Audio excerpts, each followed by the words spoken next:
The auditorium pulsed with a rare kind of energy, the kind that only emerged when intellect collided with controversy. Rows upon rows of eager students, professors, and journalists filled the vast hall, all eyes locked onto the man at the center of it all, Elon Musk. He had arrived unannounced, a last-minute guest speaker at one of the world's most prestigious universities. What was meant to be a standard discussion on artificial intelligence and the future of space travel had morphed into something else entirely. Then, a lone voice from the crowd shattered the expected rhythm of the lecture. The question was simple. One that had been debated for centuries, yet never quite like this. What do you think Jesus looked like? For a moment, there was silence, the kind that stretched just long enough to make the audience restless. Everyone had their own answer, an image, shaped by culture, upbringing, and bias. But what no one expected was Musk's response. His words weren't an evasion, nor were they an academic breakdown of historical records. Instead, he pivoted, using the question as a doorway into something much bigger, much deeper. He spoke not just of Jesus, but of the way humanity fixates on skin, race, and appearance, missing the essence of what truly matters. The tension in the room sharpened. Some students leaned forward, eyes locked onto him, drinking in every word. Others sat back, arms crossed, waiting, perhaps even daring him to say the wrong thing. Musk pressed forward, drawing parallels between history, modern society, and the very foundation of human identity. He spoke of division, how ancient civilizations and modern institutions alike had turned people against each other based on color, a biological trait as arbitrary as eye shape or height. The message was clear. Humanity had become ensnared by its own illusions. His words carried weight, not just because of who he was, but because of the undeniable truth behind them. He painted a picture of a world more advanced than ever, yet shackled by the same primitive instincts that had driven wars, oppression, and suffering for centuries. A world that built rockets to Mars, yet still fought over pigmentation. The murmurs in the crowd grew louder. Some nodded in agreement, while others whispered among themselves, their skepticism evident. Then someone called out, pushing back against Musk's idealism. If people were truly capable of moving beyond superficial differences, why did history continue to repeat itself? Why, in an age of enlightenment, did division still thrive? Musk did not flinch. Instead, he turned the question around. Was it really history repeating itself, or was it people choosing to remain in the same cycle? Was division an inevitability or a choice? The weight of the moment was palpable. The discussion had started as a question of historical accuracy, but it had evolved into something far greater, a confrontation with the very nature of human consciousness. The auditorium felt like a pressure cooker, filled with a mix of admiration, discomfort, and something even more dangerous, self-reflection. And then, just as the tension reached its peak, Musk did something unexpected. He issued a challenge, one that forced the audience to look inward, to question their own biases, their own role in the ongoing divisions of the world. He left them with a thought so provocative, so unsettling, that it sent a shockwave through the crowd. The reaction was instant. Some students erupted in applause while others sat in stunned silence. A few exchanged glances as if trying to process the implications of what had just been said. But there was no denying it. Musk had planted a seed, one that would either be embraced or violently rejected. And as the whispers turned into heated discussions, as the world beyond the auditorium began to take notice, one thing became clear. This speech would not be forgotten, not today, not ever, and the world was about to respond. The response was immediate. Within hours, snippets of Musk's speech flooded social media. Clips of his words were dissected, twisted, praised, and vilified. News anchors scrambled to frame the moment. Was this a profound message of unity or a reckless provocation? Some headlines declared Musk a visionary, while others accused him of oversimplifying centuries of racial struggle. The world, it seemed, was as divided about his speech as it was about the very issue he had addressed. But amidst the chaos, something else was happening. Conversations that had long been buried, left untouched out of discomfort or fear, began to surface. Families debated at dinner tables, students challenged their professors, and religious leaders found themselves faced with a question they couldn't ignore. If Jesus' skin color wasn't the point, then why had it always been treated as if it was? The university itself became a battleground. The very halls where Musk had spoken now echoed with arguments. Some students claimed his words were a wake-up call, a reminder that humanity had to evolve past the trivial. Others, however, saw it differently. They accused him of dismissing the reality that race had been weaponized for centuries, by governments, by institutions, by those in power who had built entire systems upon it. It didn't take long for the protests to begin. Outside the university, banners were raised. Groups that had little in common found themselves strangely united, some against Musk, some in his defense, but all unwilling to remain silent. The speech had become a symbol, but what it symbolized depended on who you asked. Inside, the tension escalated. Faculty members clashed behind closed doors. A faction of professors argued that Musk had done what intellectual discourse was meant to do: challenge perspectives, force uncomfortable conversations. But others accused him of reckless idealism, of standing on a stage of privilege and declaring that centuries of oppression could be undone with a shift in focus. The university's board faced mounting pressure. Should they condemn Musk's speech or stand by their decision to allow it? Should they apologize or double down on the principle of free thought? As the debate raged on, an even bigger storm was brewing. Musk himself remained silent, for now. But the world was not waiting for him to speak. News networks staged heated debates, dragging in historians, theologians, racial scholars, and political analysts. A viral video emerged of an activist passionately arguing that dismissing race entirely was dangerous, that people could not simply erase history's scars by pretending they didn't exist. Another video countered with an impassioned plea for unity, asking if humanity was truly incapable of seeing beyond skin, beyond surface-level differences. Lines were being drawn. And then something unexpected happened. A leaked email surfaced, one from a high-ranking university official, expressing concern that Musk's speech had disrupted the peaceful intellectual environment of the institution. The email suggested that perhaps the speech should be formally disavowed, that allowing Musk to speak so freely had been a mistake. The revelation sent shockwaves through the academic world. Was the university about to denounce the very principles of open debate? Was intellectual freedom only acceptable when it didn't challenge the status quo? Musk's name was now entangled in something far larger than a single lecture. He had inadvertently set fire to a much older, much deeper wound. And finally, as speculation mounted, as the protests grew louder, Musk broke his silence. With a single post on social media, he addressed the world's reaction. His words were not defensive, nor were they apologetic. He acknowledged the pain that history carried, the wounds that had never fully healed, but he refused to retreat. He posed a simple but devastating question. If people could not even begin to imagine a world where race was no longer a tool for division, then had they already lost?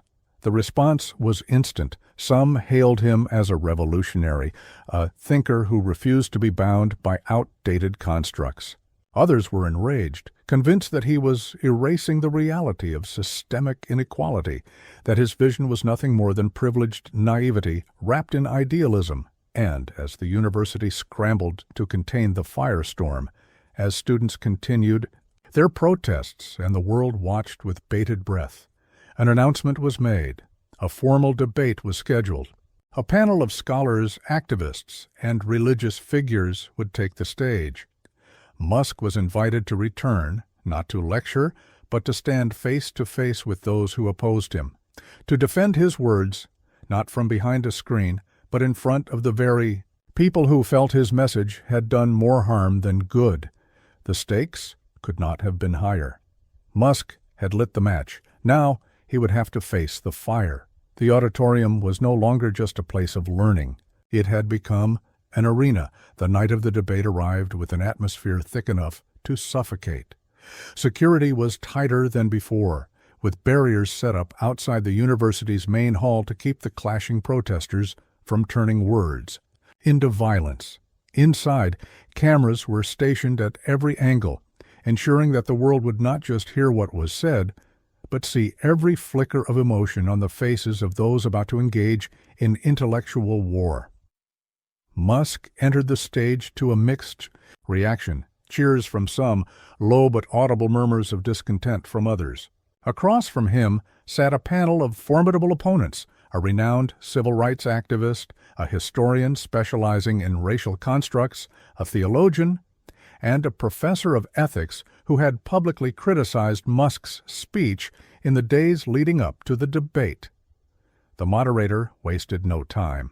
The first question was pointed, designed not to ease into the conversation, but to cut straight to the heart of the matter.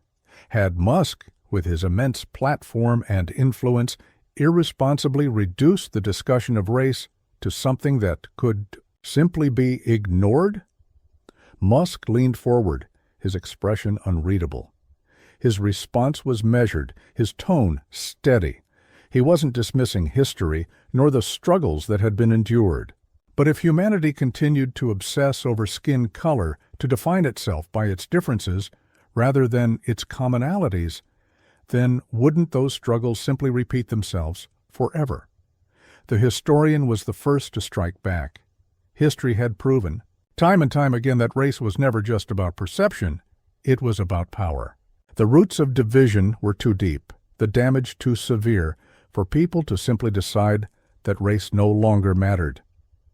Did Musk truly believe that centuries of suffering could be undone with a shift in mindset? The crowd stirred. Musk remained unfazed. He acknowledged the weight of history, but countered with something equally difficult to ignore. If systems had been built to divide people, then why were they still being upheld? Why did humanity continue to breathe life into divisions that should have died long ago? The activist jumped in next. Musk's words, they argued, were dangerous. Dismissing race entirely was not the solution. It was a way for those in positions of privilege to avoid confronting the very real inequalities that still shape the world. People of color, marginalized communities, the oppressed, they did not have the luxury of ignoring race. The room tensed. For the first time, Musk hesitated, not because he doubted his argument, but because he knew that this was the crux of it. All the place where idealism crashed headfirst into reality. And then, in a move that no one expected, he asked the activist a question. If humanity continued to define itself through past wounds, could healing ever truly begin? The room fell silent. The professor of ethics jumped in, his voice rising with emotion. This was the very problem with Musk's thinking. It ignored the fact that those wounds weren't just in the past.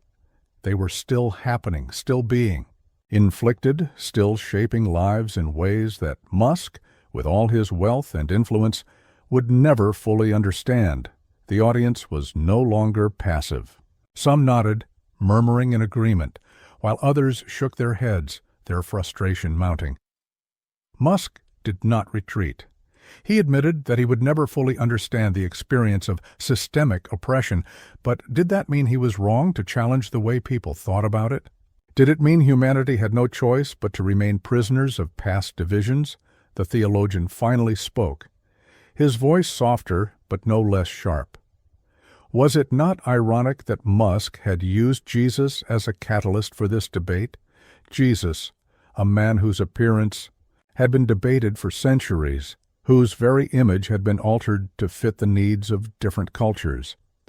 If people could not even agree on what the face of their own Savior looked like, then how could Musk expect them to look beyond appearance? Entirely. Musk's response was swift. That, he argued, was exactly the point.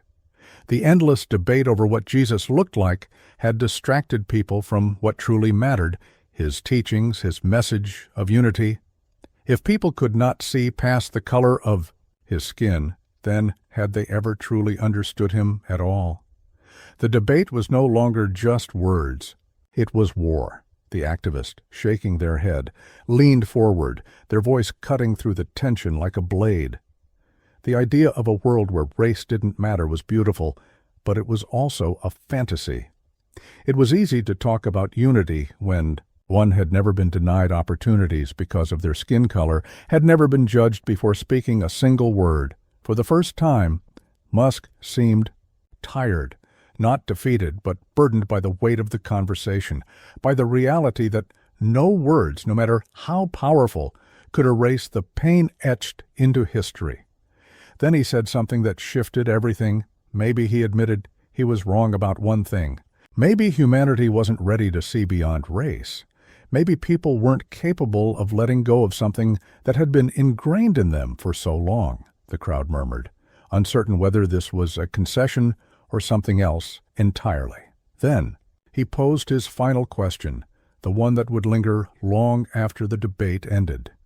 If humanity wasn't ready now, then when? The weight of his words settled over the audience like a storm about to break. The debate had reached its climax. But what came next would be even more unpredictable, because the world wasn't done responding. Not yet. The debate had ended, but the fire it ignited was only growing. Outside the auditorium, the protests had swelled. What had started as a tense but controlled crowd had transformed into a volatile sea of clashing ideologies. Some held signs echoing Musk's challenge, beyond race, beyond division. Others, just as passionate, pushed back with their own message: history cannot be erased. What had been an intellectual discourse inside the university had now turned into a full-scale cultural battleground beyond its walls.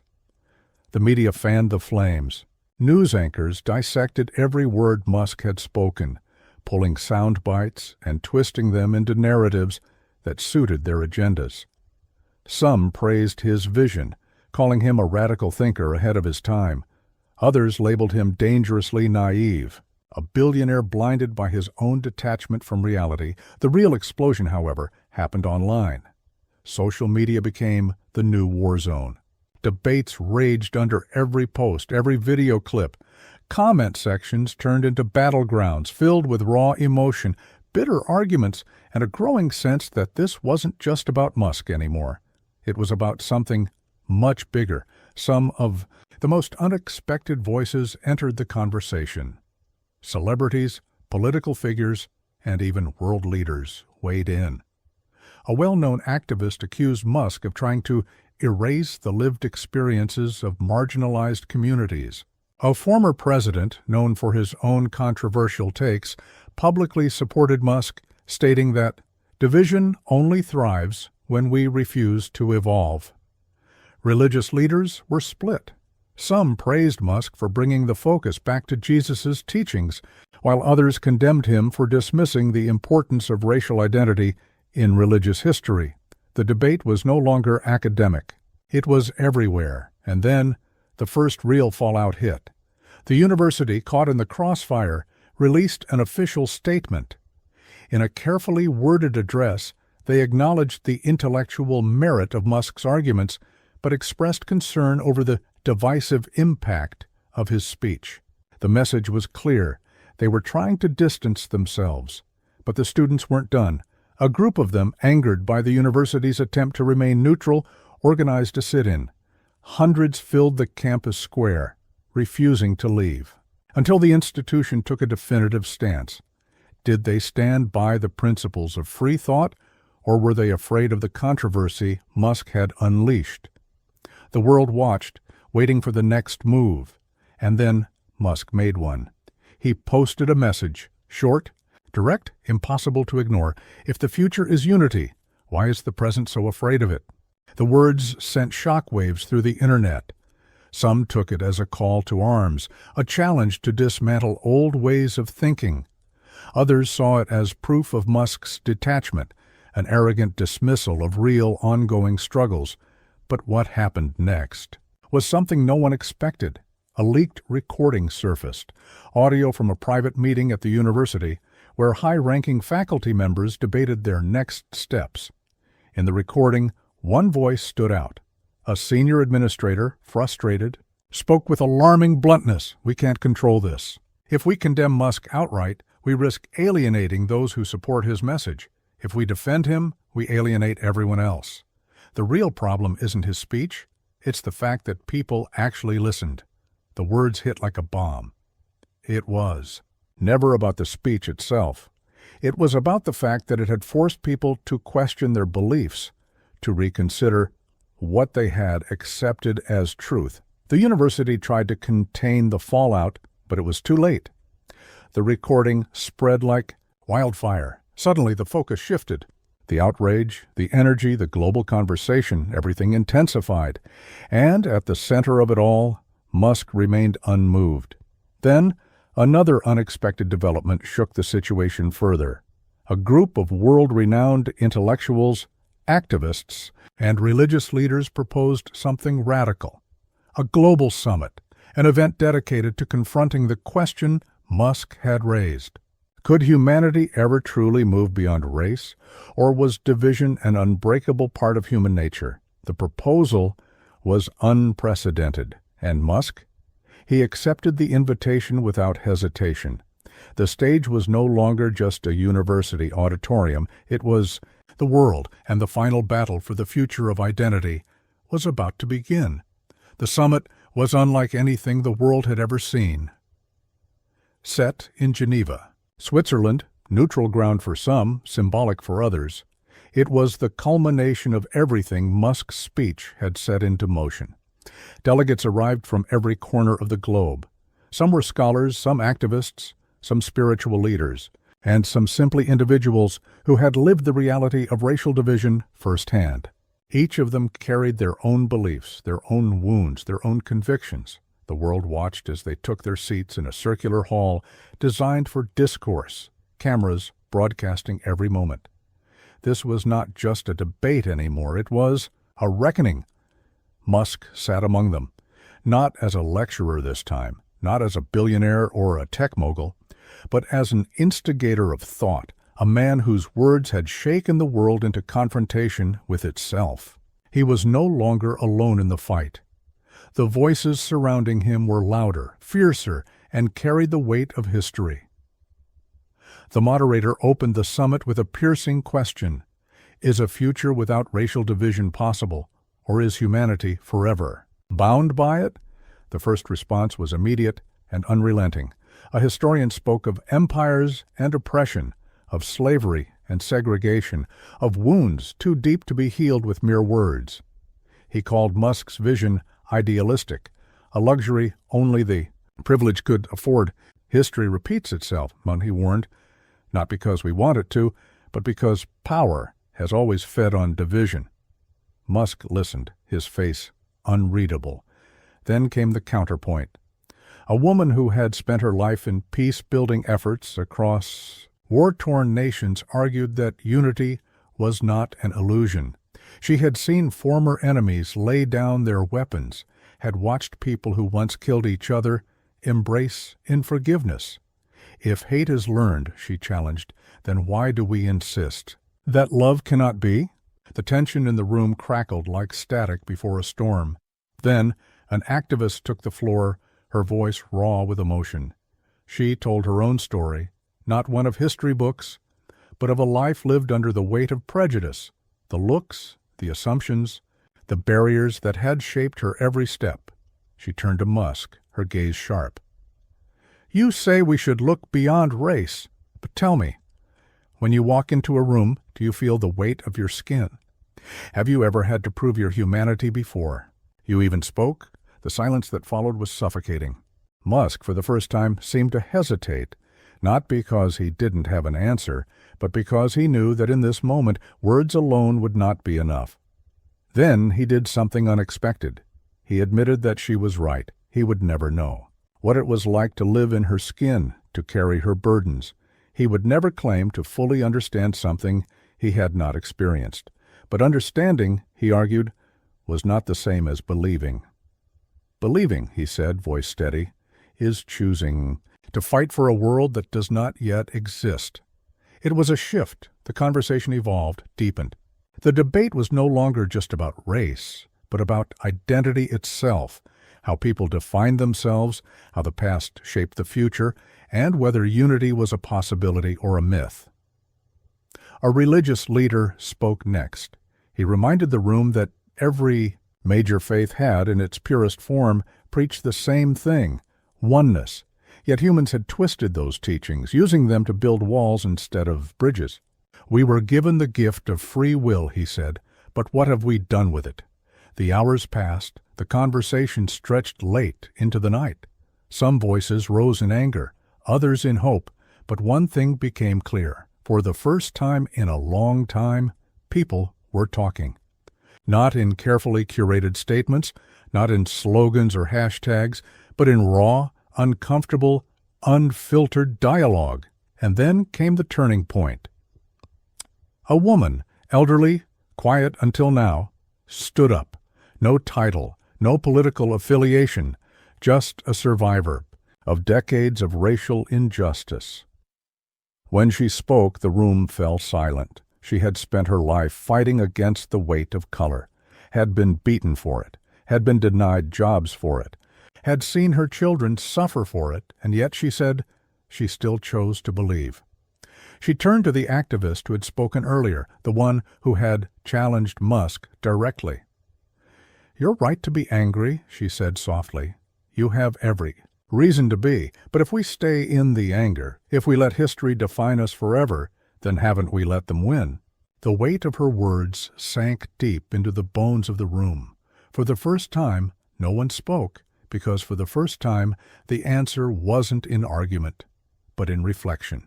The summit ended, not with a declaration, not with a resolution carved in stone, but with something far more powerful: choice.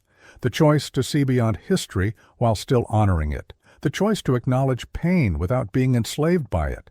The choice to move forward, even if the path was uncertain. Musk had not won, but neither had those who opposed him, because in the end, it was never about winning. It was about waking up a world that had been sleepwalking through its own divisions. And as Musk left the summit, stepping out into the night, where the world still debated, still fought, still struggled with itself, he knew one thing with certainty. A single speech had not changed the world, but it had started something, and sometimes that was enough. The future was unwritten, and for the first time, humanity was holding the pen.